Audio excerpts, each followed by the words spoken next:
ഗർഭിണികൾ ക്ഷേത്ര ദർശനം നടത്തുമ്പോൾ ശ്രദ്ധിക്കേണ്ട കാര്യങ്ങൾ എന്തൊക്കെയെന്ന് ഒരാൾ ചോദിച്ചതിൻ്റെ മറുപടിയാണ്.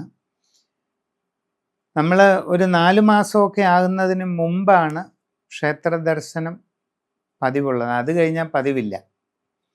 അതാണ് ആദ്യമായിട്ട് ശ്രദ്ധിക്കേണ്ട. 1-മത്തെയോ 2-മത്തെയോ 3-മത്തെയോ മാസത്തിൽ ദർശനം നടത്താം. പിന്നെ അങ്ങനെ പതിവില്ല. ചിലർ 4-ാം മാസത്തിലും ദർശനം നടത്താറുണ്ട്. ക്ലേശിച്ചുള്ള ആചാരങ്ങൾക്ക് അവിടെ ശ്രമിക്കണ്ട.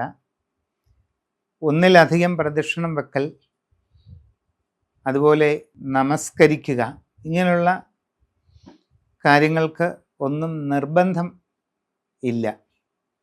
ലളിതമായി നടയിൽ നിന്ന് തൊഴുത് പ്രാർത്ഥിച്ച് പ്രസാദം ധരിച്ച് ആകാമെങ്കിൽ ഒരു പ്രദക്ഷിണം ചെയ്ത് പോവുക.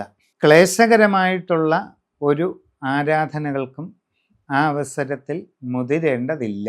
ആദ്യത്തെ മാസങ്ങളിൽ നമുക്ക് പറ്റുന്നത് പോലെ ഒരു പ്രാർത്ഥനയ്ക്ക് വേണ്ടി മാത്രം, അതും അടുത്തുള്ള ക്ഷേത്രങ്ങളിൽ സൗകര്യമുള്ളപ്പോൾ, വളരെ പുലർച്ചെ പ്രഭാതത്തിൽ തന്നെ പോകണമെന്ന് നിർബന്ധമില്ല. സന്ധ്യാസമയത്ത് ദീപാരാധനയ്ക്കുമാകാം പോയി തൊഴുത് ലളിതമായി ദർശനം നടത്തി പ്രാർത്ഥിച്ച് വരിക എന്നുള്ള കാര്യം മാത്രം ശ്രദ്ധിച്ചാൽ മതിയാകും.